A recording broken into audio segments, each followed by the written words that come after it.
top 5 ways to book loads if you are a trucking company and find work. It's extremely important to know. Okay, so method number 1 and the easiest method is to hire a dispatcher to do all the work for you. So a dispatching service is a third-party company that is not a shipper and not a broker, but will load match on your behalf to get work for you. So what they're going to do is reach out to brokers and shippers directly because they do not have a trucking company or any authority, no broker authority, no carrier authority, yield them trucks and take your top line revenue for that. For their service, they're going to take about 3 to 5% of your top line revenue, which is a good amount. It doesn't seem like a lot, but of top line, it is a lot. Some of the benefits include they'll get the loads for you, they will communicate with the customer for you, negotiate the rates for you, and they would even provide load updates. The negatives are commissions that they take, the 3 to 5% of top line revenue, the lack of control you might have in scheduling your week. You're kind of fully dependent on the dispatcher once you sign up with them. And when they give you the contract, there might be some things that restrict your ability to operate when working with the dispatcher. So all in all, they are probably the easiest option to find loads. You really do no work at all. But in that,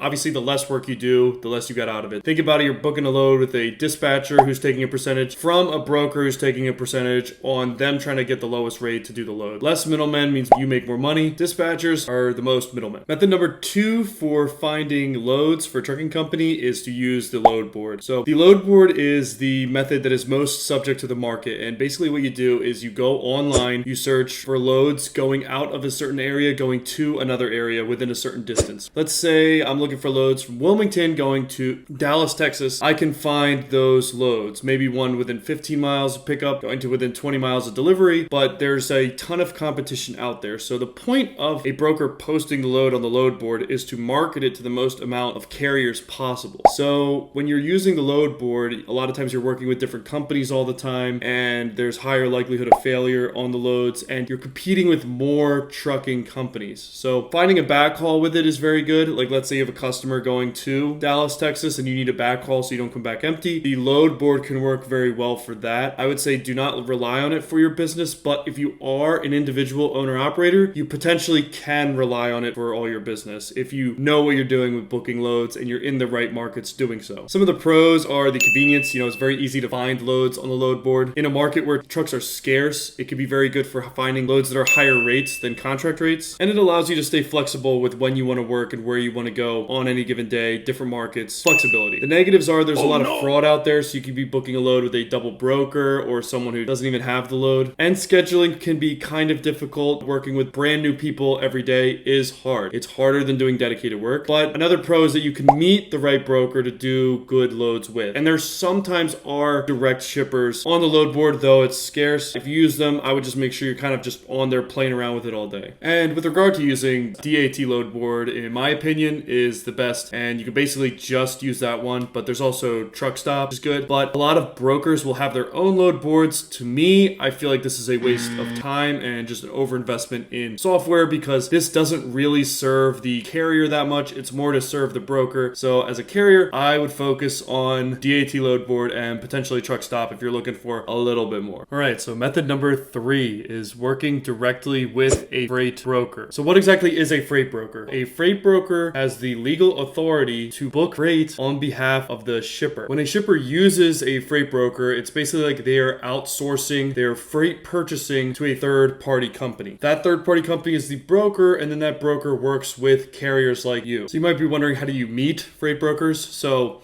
one way you can meet them is using load boards, finding good brokers to then work with consistently, and asking them to work with them consistently. Another way is simply just Googling it. So Googling freight brokers in my area or freight brokers in general. What I think is the best way, if you're an owner-operator, single truck, network with other owner-operators to meet the brokers that they work with. So a lot of times a fellow owner-operator could be like, hey, I'm working with XYZ broker. You could work with them too. They'll give you the contact and then you'll have a good company to work with. But again, the negatives are a lot of times the brokers can be kind of fishy. I mean, they are a middleman to your income from the shipper.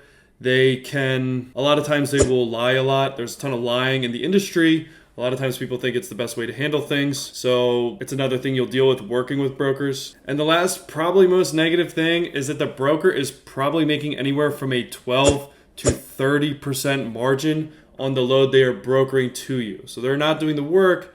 You're outsourcing now doing sales. So in reaching out to brokers, the broker's doing all the sales and the communication with the customer, but you're doing an equal amount of communication with the broker and just not doing sales while the broker's doing sales and getting the relationships and the customers. So the positive here is it's easier to use a broker and find them than it is to find a direct shipper. But the negative is that you're losing top line revenue from not working with the shippers directly. Okay, so method number 4 is to cold call or try to find and work with the shippers directly. Now, the nature of shippers and anyone who's purchasing freight is that they're getting about 20 to 30 phone calls a day from trucking companies and freight brokers to work with them. So if you're reaching out to them, you want to come off somewhat differently, right? So you need to come here, if you're doing door-to-door, being dressed well, or if you're doing a trucking load in general, just having business cards to hand out to different shippers and to give to the operations manager at the warehouse who could be in charge of purchasing freight or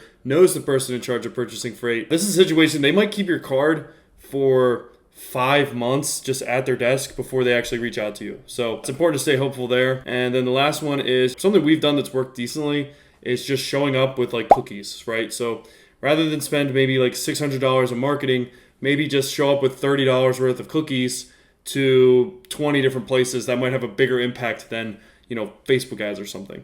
So you want to be different. They're getting hounded constantly. And the way to find them is to network with other owner-operators, network with trucking companies, maybe remembering a place that you had worked with before at a company that you'd worked with trucking. Or the primary one that we do is using Google 3D maps to just find warehouses in a given area, write out a list, and then go hit all those places. The benefits of this is the relationship is so much better working with the customer directly than it is working with a broker, than it is with a dispatcher. I don't know why, but it's always typically easier. There are a couple top tier brokers out there, but most of them are going to be significantly harder to work with than working with the shipper directly. So it is a lot of work. You're going to get a ton of rejection. If you're by yourself, you really only need 2 or 3 good customers, and then you can start building your fleet with good customers. That's the way you do it. So you're essentially an employee if you're relying off another company for your income in that way. And you always kind of are an employee because when you get the direct customer, they're your boss. If you're coming into this thinking like, okay, I'm going to start my business, I'm going to be my own boss, you got to still treat it in a sense like your company is your boss, because almost always in business,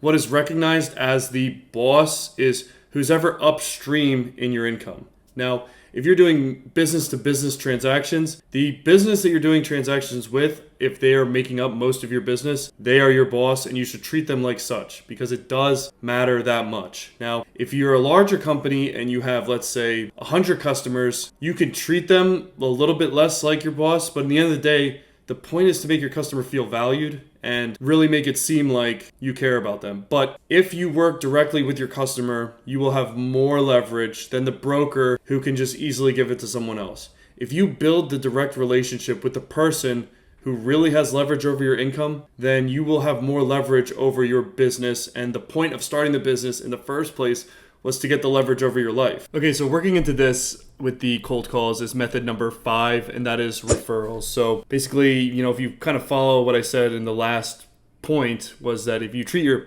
customer like your boss, then you're probably going to work extremely hard with them and really execute well. And then to execute well, always show up on time, have the best communication, never show negative emotions, just be very easy to work with, like a good girlfriend, essentially, then you're going to get referrals. And this is kind of the godsend of way of getting customers in trucking is, the cold calls is hard. That's grinding. That's like really pounding the pavement, and you always got to do your push-ups. But the easier way to do it is just have really, really good service with a good customer. And then they typically know other people who are purchasing freight, like friends or people they network with, and they can refer you to them. Now, not every customer will be able to refer you, but it is a way better introduction to have, hey, my friend, or hey, I use XYZ trucking company. They show up on time every single time, and they're going to be great if you guys work with them. I know you guys are looking for a carrier, but we buy freight from them and it works really well. That is a way better pitch than you going up there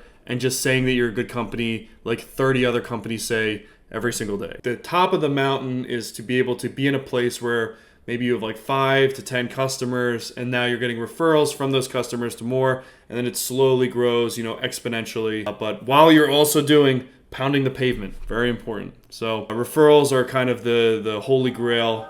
And if you can, stay in this business long enough, 2, 3 years, 4 years, you'll start getting some of these referrals after an extended time servicing a customer well. So if you made it to the end of the video, thank you. I'm trying to get my audience retention numbers up here a little bit, but thanks so much for watching. Let me know if you have any comments. Like and subscribe so I can hopefully get this out to more people prospectively starting companies and they can avoid the mishaps that I had before. So thanks so much for listening.